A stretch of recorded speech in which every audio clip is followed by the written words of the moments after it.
I remember an old saying, that if you play with fire, you're gonna get burnt.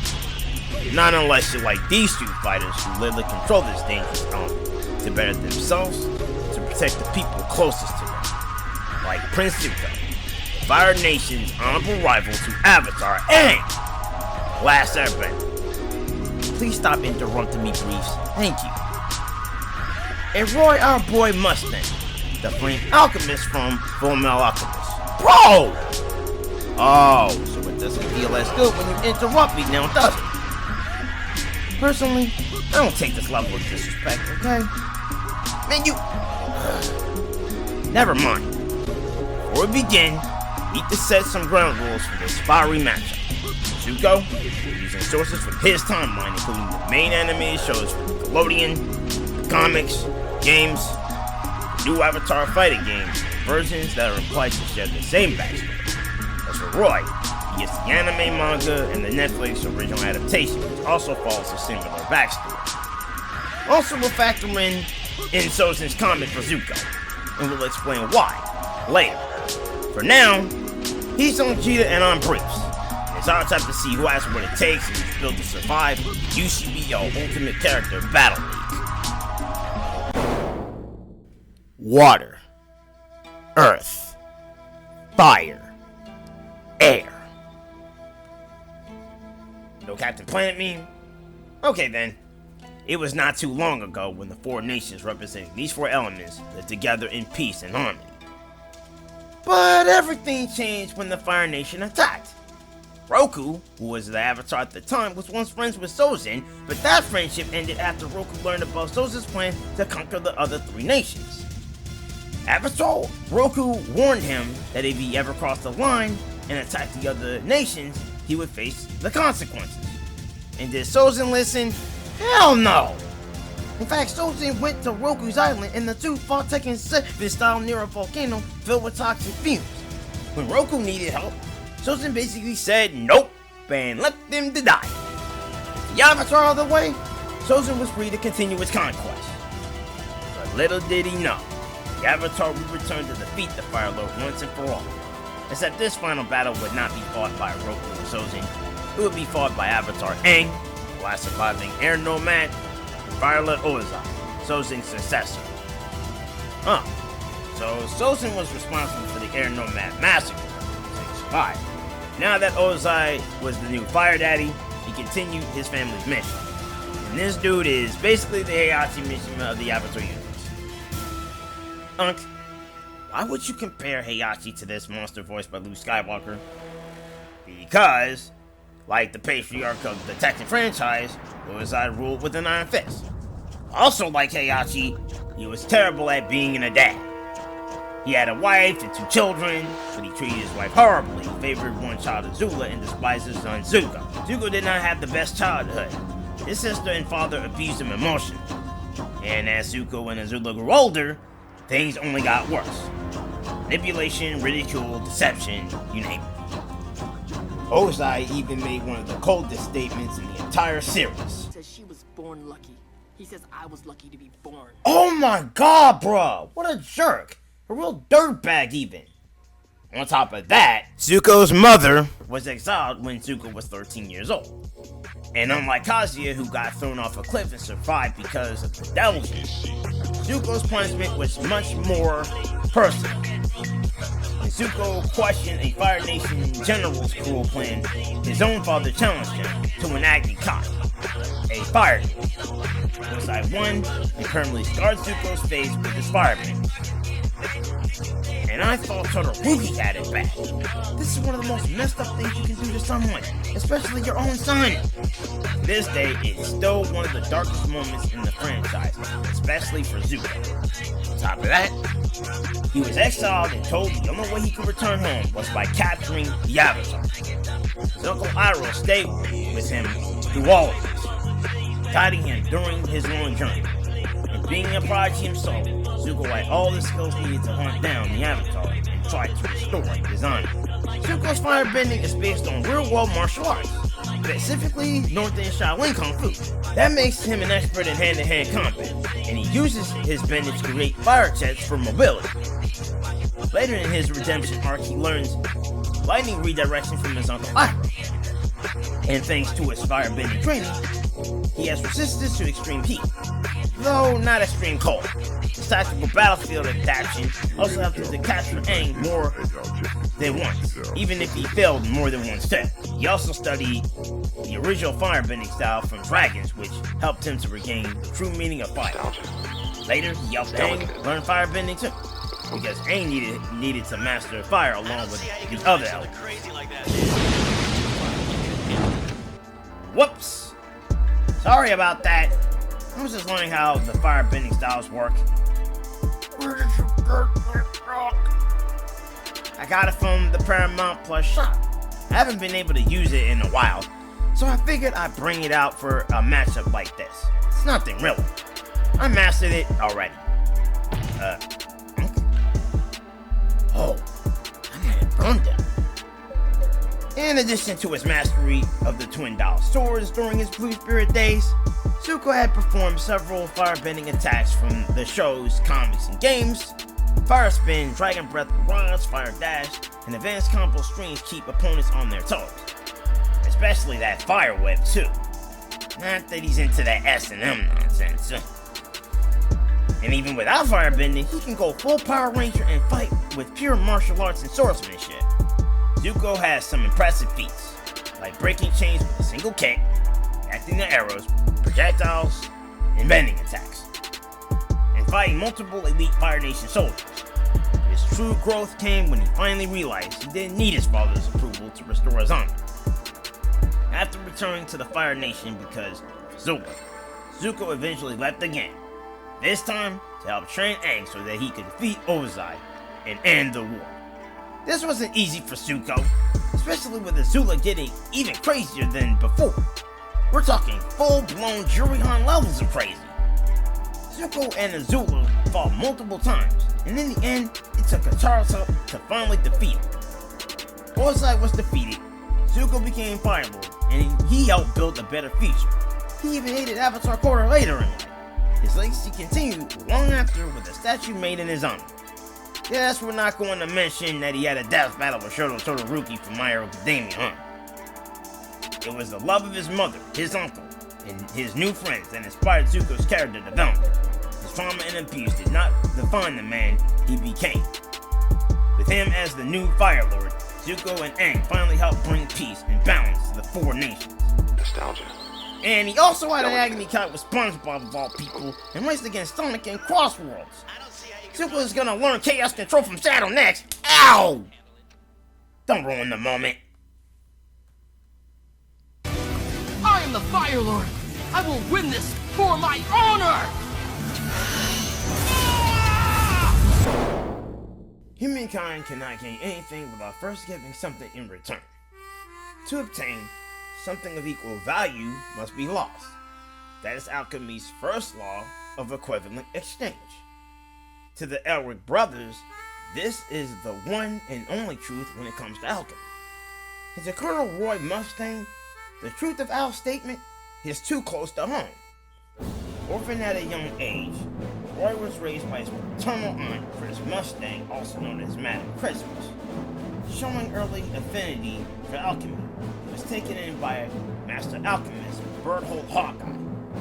Yes, there's different timelines for the story, but for this episode, we're mainly focusing on the Fullmetal Alchemist Brotherhood and manga version. The sole reason Roy wanted to learn this special craft was to become a source of strength and knowledge to the people of the Measures.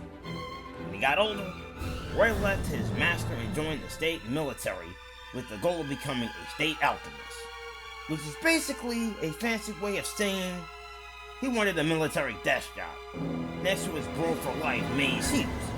You know, discussing future plans, ideal goals, maybe dating a couple of honeys on the side. Well, maybe not that last one. Or maybe we'll get to that in a minute, because Roy came back to Master Hawkeye years later looking for something in the way of alchemy expertise. He even asked Hawkeye to join the state military, and Master Hawkeye said nope. To him, state alchemists were nothing more than government lapdogs. In his eyes, Roy becoming one of them made him unworthy of receiving such an important research. Roy, maybe you shouldn't have waited to get the research before joining the military. It would probably help you out in the long run. Just saying. Well, Roy did get it eventually, because Master Hawkeye passed away, and left the research to him as a dying wish. But Roy had to wait until after the funeral to receive it from Hawkeye's daughter, Risa. Exactly. The research was tattooed on her back. Oh, snap. That's where the research was hidden. Exactly. The tattooed research was the code for Berthold Hawkeye's innovative flame alchemist. Roy cracked that code, mastered the technique, and earned his symbolic moniker, the Flame Alchemist. So, we have two alchemists in this anime.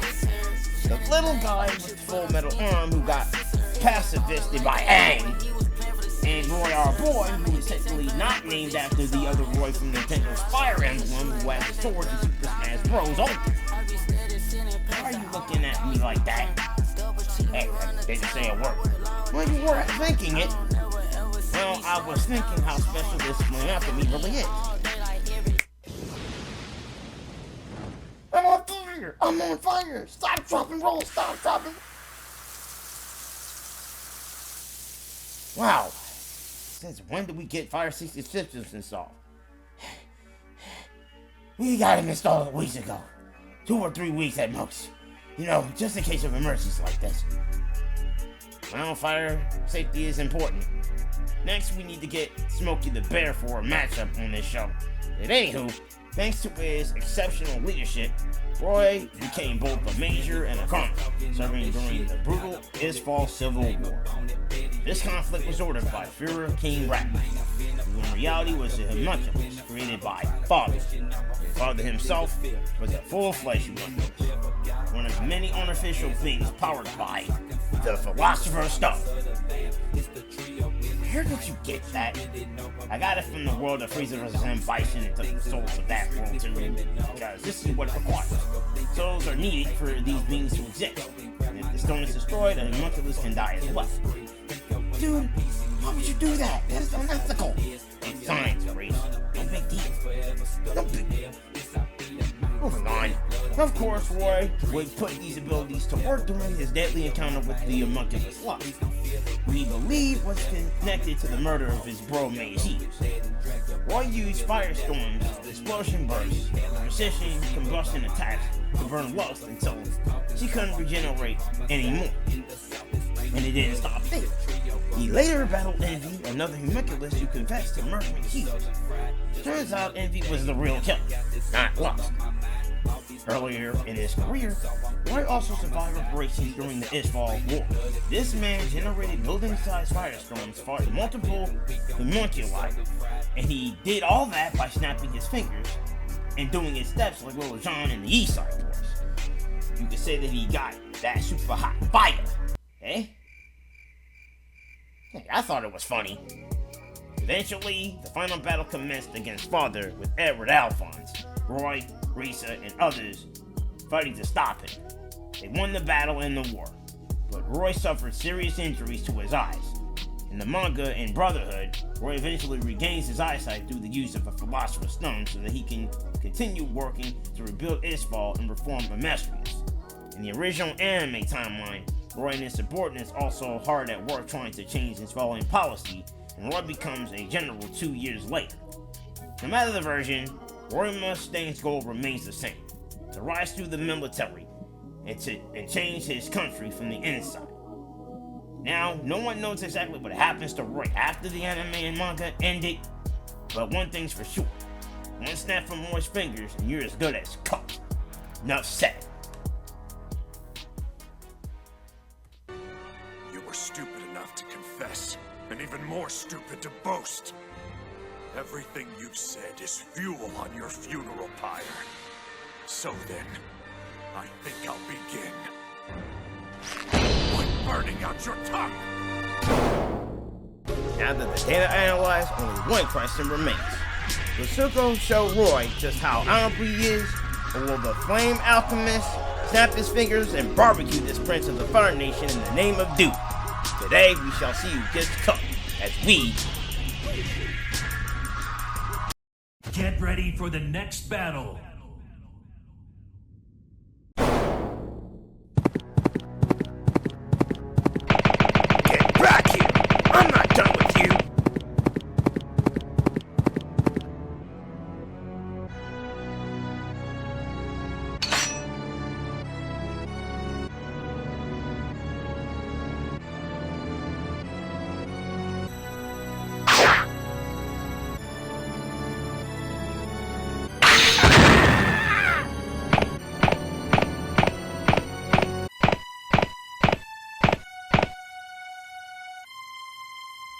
Someone, please help me! No one's going to help you, you murderous monster!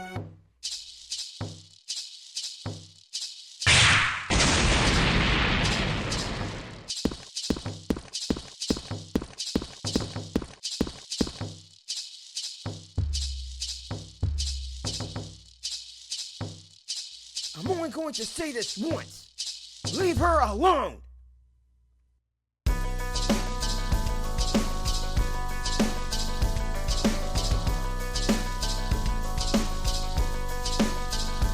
One, he's a monster.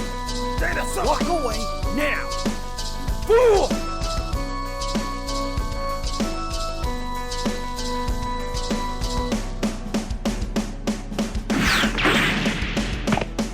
You have any idea what you have done? I stopped you from burning someone alive.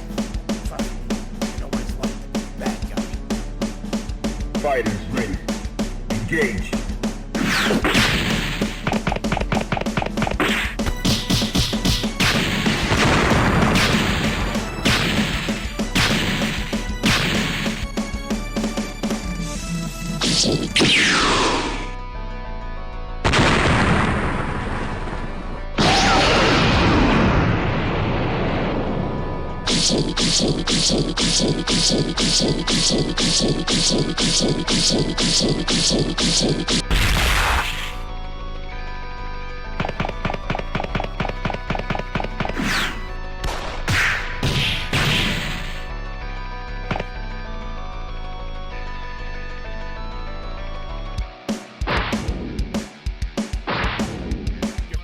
He's impressive, but it's no match for my lightning.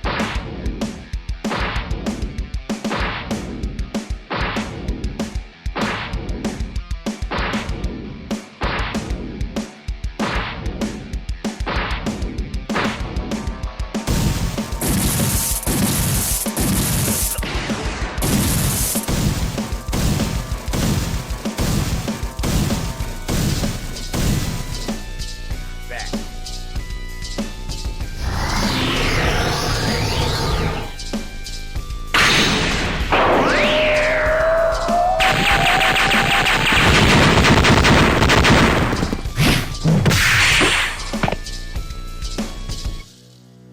Uh-oh.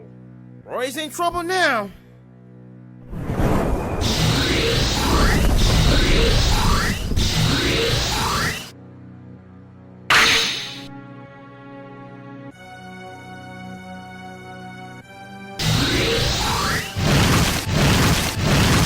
No tornado is going to stop me. I'm doing my duty. You have your duty. But I have my honor! Don't come at me in the face.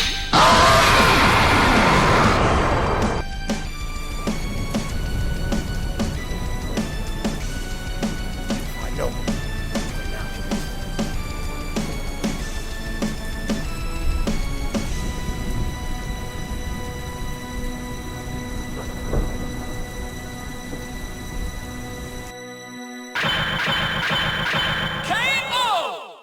Poor Roy. I guess he just couldn't take the heat.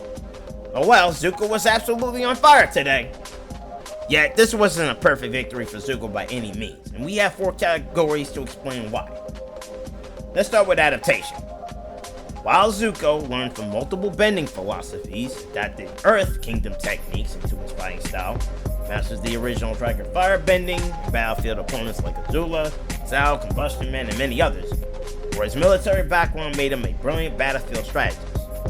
He quickly analyzed enemy weaknesses, adapted to the abilities of powerful homunculus, and use battlefield conditions creatively to gain the upper hand. This fact alone proves Roy is one of the smartest combatants in Fullmetal Alchemist Brotherhood. He constantly adapts on the fly against opponents with powers he's never encountered before. Now, don't get us wrong, Zuko is an adaptable warrior himself. He managed to track down and capture Aang on multiple occasions and frequently adjusted his fighting style throughout his journey. However, Roy's ability to improvise as a military commander gives him the edge in adaptation. But that doesn't mean Roy gets the win overall. We still have 3 more categories to discuss. Starting with speed, Zuko takes this one pretty convincingly. The Fire Nation Prince has reacted to and redirected lightning from both Azula and Ozai. Using calculations provided, those speeds range from approximately Mach 74 to Mach 299. Meanwhile, Roy's best scaling comes from attacking homunculi such as Lust and Envy, whose reaction and combat speeds are estimated around Mach 112, which is impressive, but still falls short of Zuko's highest end feats. Let's not forget that Zuko also has reacted to arrows, swords, explosions, airborne debris, and attacks from multiple directions. He's escaped collapsing structures and consistently fought opponents capable of overwhelming ordinary soldiers. Even using the numbers provided, Zuko's best feats exceed Roy's, with lightning redirection being the biggest factor. The same can be said for Aang and some of Team Avatar. Sure, Aang redirected lightning too, but being the pacifist he is, he chose to not fire it back at Ozai. Roy can certainly hit fast targets, but Zuko consistently reacts to attacks much faster than anything Roy has demonstrated. That gives Zuko the edge in speed. Well, Roy got cooked in the speed department, but what about the category where he should have the advantage? Fire abilities. A close look at Roy's powers proves why he's worthy of the title, the Flame Alchemist. Roy can create explosions almost instantly and manipulate oxygen in concentration to amplify flames through precise ignition.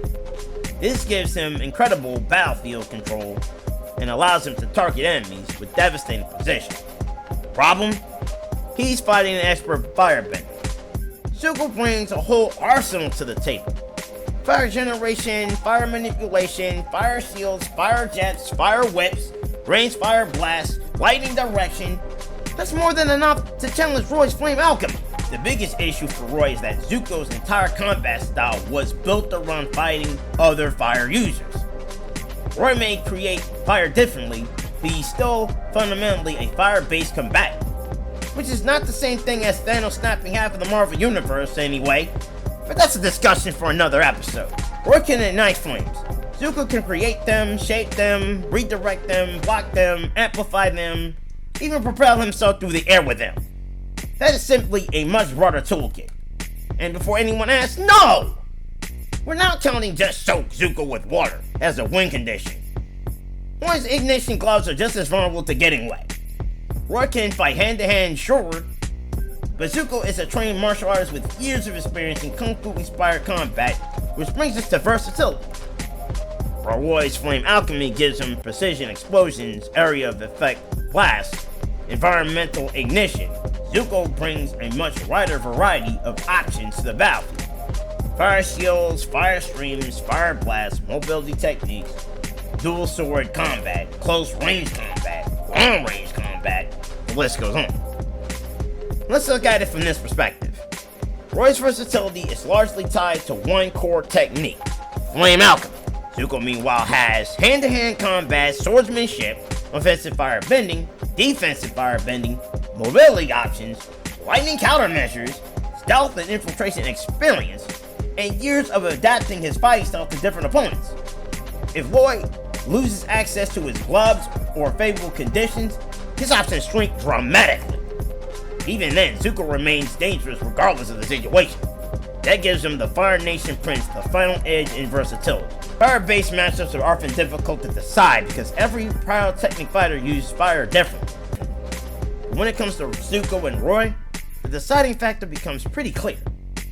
Roy's primary weapon is fire, and Zuko is one of the worst possible opponents a fire specialist could face, because Zuko is faster, scales higher from the feats we discussed, possesses defensive fire techniques, and can continue fighting effectively even without bending thanks to his superior martial arts and swordsmanship. Roy's intelligence absolutely keeps the fight competitive, but in the end, he lacks reliable answers to Zuko's speed, fire defenses, and overall versatility. The reason that this Mustang got cooked to a crisp is because Zuko's bending has that super hot fire! You know what, Breeze? You're a hard act to follow, and my brain is officially burnt from all these fire jokes. Then perhaps your brain should be soaked in water. Oh wait, there's a pool over there, filled with boiling water.